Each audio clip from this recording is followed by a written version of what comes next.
أعوذ بالله من الشيطان الرجيم بسم الله الرحمن الرحيم الحمد لله رب العالمين الصلاة والسلام على أشرف الأنبياء والمرسلين سيدنا وحبيبنا محمد وعلى آله وأصحابه ومن تبعهم بإحسان إلى يوم الدين. السلام عليكم ورحمة الله وبركاته. Alhamdulillah, kita panjatkan puji syukur kita kehadirat Allah Subhanahu wa taala pada pagi hari ini di awal bulan suci Ramadan. Kita masih diberikan taufik dan hidayahnya oleh Allah. Salawat serta salam marilah kita aturkan kepada junjungan kita Nabi Agung Muhammad sallallahu alaihi wasallam. Semoga di yaumul mahsyar kelak kita mendapatkan syafaat dari beliau, amin ya rabbal alamin. A'udzu billahi minasyaitonir rajim. Bismillahirrahmanirrahim. Ya ayyuhalladzina amanu kutiba alaikumus syiyamu kama kutiba alal ladzina min qablikum la'allakum tattaqun. Al-Baqarah ayat 183. Setiap bulan suci Ramadan kita selalu diberikan oleh Allah Subhanahu wa taala, alhamdulillah, kekuatan untuk melaksanakan ibadah yang sangat luar biasa ini. Allah memulai firman-Nya dengan ya ayyuhalladzina amanu, wahai orang-orang yang beriman. Artinya ibadah puasa, keimanan itu adalah salah satu hal yang tidak bisa dipisahkan. Ya, al-iman wal ibadah, terutama di bulan suci Ramadan.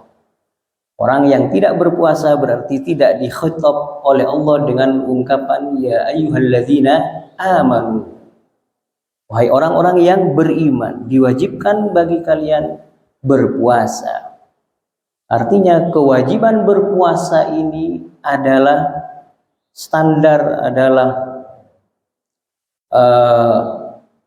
sesuatu yang melekat pada keimanan seseorang. Jadi naudzubillah min dzalik, ya, kalau kita misalkan sampai tidak melakukan ibadah puasa, ya, insyaallah dalam rangkaian yang akan saya sampaikan pada setiap kultum di bulan suci Ramadan masih terkait dengan tafsir, ya, sebagaimana yang selalu dalam setiap 2 minggu sekali kajian tafsir kita. Saya ingin memulai dengan pembahasan ya ayyuhalladzina amanu kutiba alaikumus syiyam kama kutiba alal ladzina min qablikum. Diwajibkan kepada kalian berpuasa sebagaimana diwajibkan kepada umat-umat sebelum kalian. Ini termasuk ahamiyah, pentingnya kita berpuasa di bulan suci Ramadan. Tadi menunjukkan keimanan kita. Yang kedua, bahwa puasa di bulan suci Ramadan itu sebagaimana juga diwajibkan kepada umat-umat terdahulu. Ini yang jarang dibahas, apa esensi dari puasa yang dilakukan oleh umat-umat terdahulu. Di dalam tafsir At-Tabari disebutkan, jadi orang-orang Nasrani itu pada zaman itu melakukan puasa juga di bulan suci Ramadan, karena terkenal mungkin di negara Arab yang sangat panas, sehingga dalam syariat mereka kemudian mereka mengganti di pertengahan dari bulan panas menuju ke musim dingin, menggantinya bukan 30 hari tetapi menjadi 50 hari. Jadi ini salah satu dari syariat orang-orang Nasrani, umat-umat terdahulu sebelum umat Rasulullah Shallallahu Alaihi Wasallam, menggantinya menjadi 50 hari karena tadi perpindahan dari bulan Ramadan ke musim dingin. Perpindahan itu sebagaimana dalam tafsir At-Tabari disebutkan seperti itu. Kemudian cara pelaksanaan yang mereka lakukan dalam berpuasa itu dari sampai pada Isya, ya. Jadi mereka berpuasa itu sampai pada Isya. Dan jika mereka misalkan tertidur setelah Isya sampai ke Isya lagi, itu tidak boleh melakukan makan, minum, dan bersenggama sebagaimana kita dalam syariat kita ya. Itu salah satu dari syariat terdahulu ya. Artinya ini juga menunjukkan tentang bagaimana puasa itu di dalam agama-agama terdahulu pun juga sangat penting ya. Nanti ketika menafsirkan la'allakum tattaqun insyaallah pada pertemuan selanjutnya. Di dalam tafsir yang lain, umat-umat terdahulu yang juga melakukan puasa adalah ahlul kitab, yaitu al-Yahud, orang-orang Yahudi. Di dalam sebagian tafsir disebutkan mereka berpuasa setiap bulan selama 3 hari.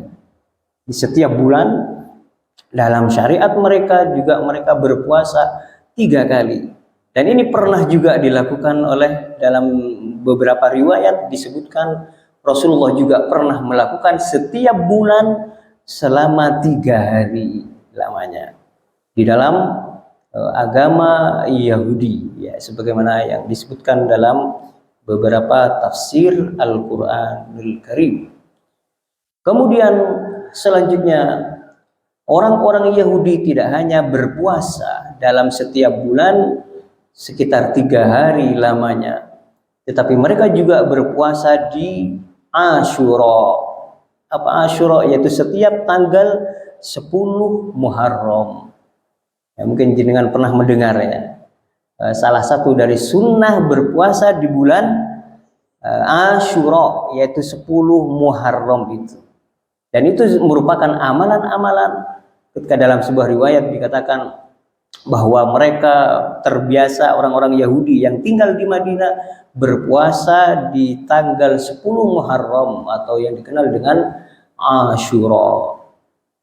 Jadi untuk supaya tidak ada kemiripan biasanya menambah satu lagi ya, di tanggal 11-nya dari bulan Muharram. Jadi supaya tidak ada tasyabbuh dengan orang-orang Yahudi, dan ini sampai juga tetap diamalkan di dalam agama kita, di dalam agama Islam ya. Kemudian dalam riwayat dalam tafsir Ats-Tsa'labi diceritakan ini juga umat-umat terdahulu ya, bagaimana berpuasa supaya jenengan bisa ada gambaran bahwa puasa itu sangat penting ya, tidak hanya dalam agama kita.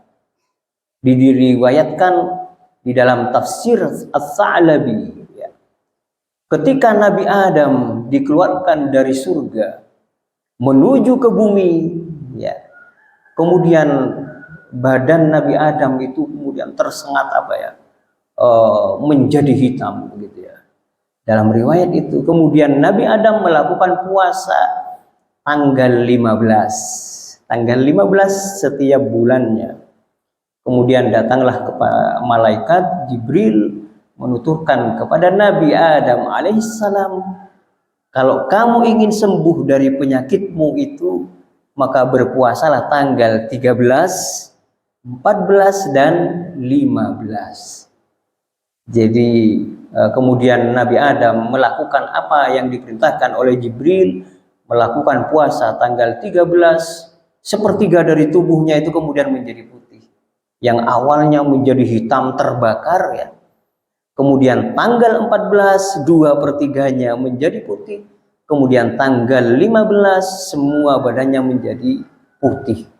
Kemudian puasa disebut dengan Ayyamul Bid, yang sampai sekarang juga disunnahkan bagi kita untuk puasa tanggal 13 setiap bulan ya, setiap bulan Hijriah, tanggal 14 dan 15. Maka diistilahkan kita dengan Ayyamul Bid. Bid itu artinya putih, hari-hari putih. Jadi ada ininya ya, ada sejarahnya kenapa kita oleh Rasulullah SAW diperintahkan untuk melakukan puasa sunnah tadi.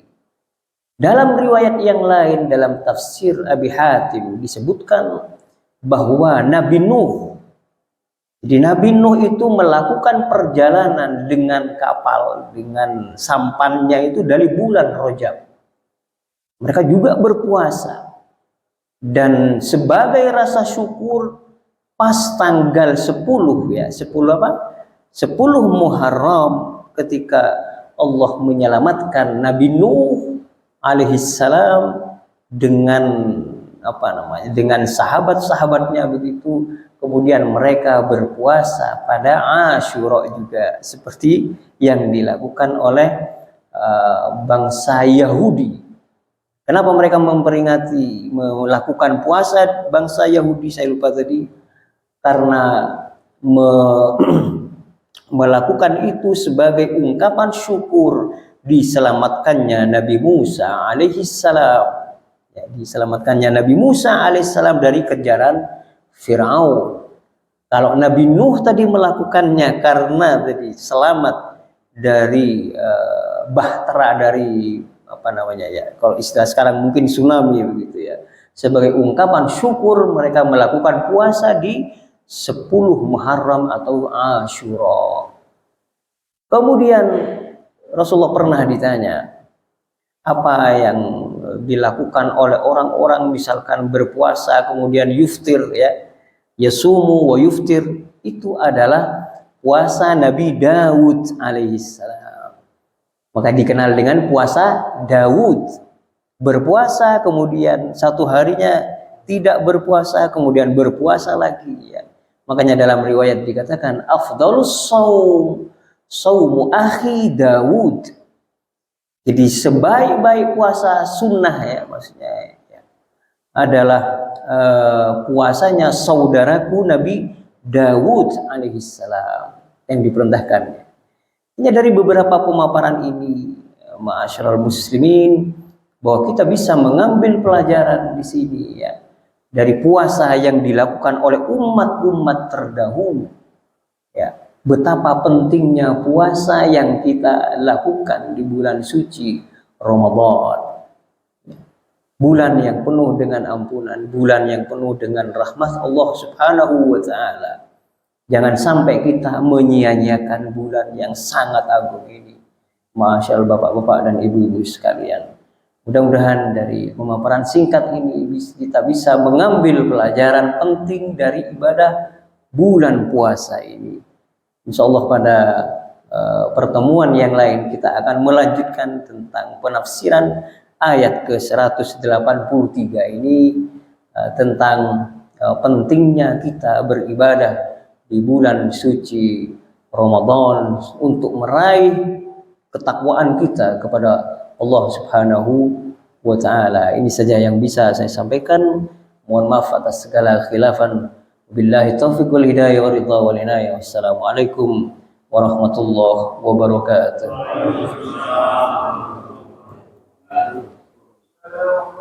Allahumma shalli